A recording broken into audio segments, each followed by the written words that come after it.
এখন আপনাদের সামনে জয়ন্ত একটা গান গেয়ে শোনাবো। গান?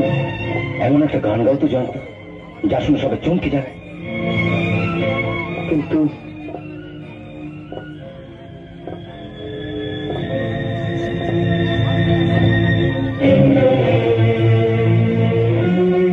কি হলো জয়ন্ত, গাও। আমাকে ক্ষমা করবেন রজতা। জয়ন্ত, আমি জানি তুমি কেন গান গাওয়া ছেড়ে দিয়েছো।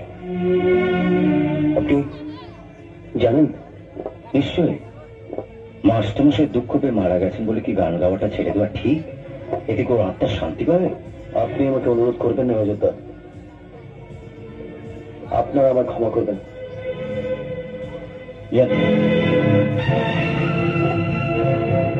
ছেলে মানুষ করো না জয়ন্ত। তোমার এই গানের মধ্যে রয়েছে তোমার আর রূপার ভবিষ্যৎ, আমাদের বংশের সম্মান। তোমার এই গানের পরেই বাবা তোমার আর রূপার বিয়ের কথাটা ঘোষণা করবেন।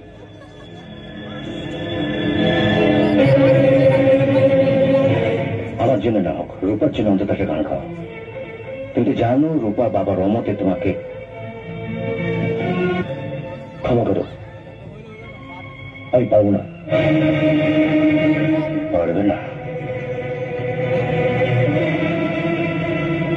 ভুলে গেলে সেদিনের কথা, যেদিন তোমাকে ফাংশনে গান গাওয়াতে গিয়ে দর্শকদের ইট পাটকে লাগাতে জুতোর আঘাত পর্যন্ত আমাকে সহ্য করতে হয়েছিল? ভুলে গেলে? না, ভুলিনি। আপনার ভালোবাসার কথা আমি জীবনে কোনোদিন ভুলতে পারবো না রজতা। বলনি? বলনি তো সবার সামনে আমাদের অপমান করছে কেন?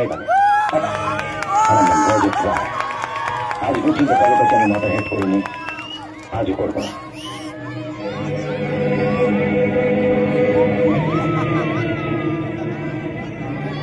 গান তোমাকে গাইতেই হবে, প্রয়োজন হলে জীবনের শেষ গান। না,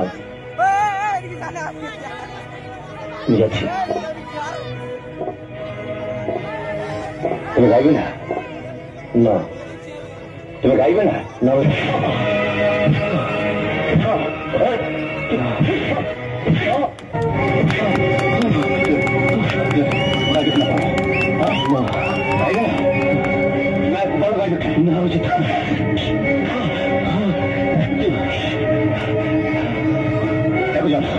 আমি তোমাকে শেষবারের মতন বলছি, তুমি গাইবে কিনা বলো।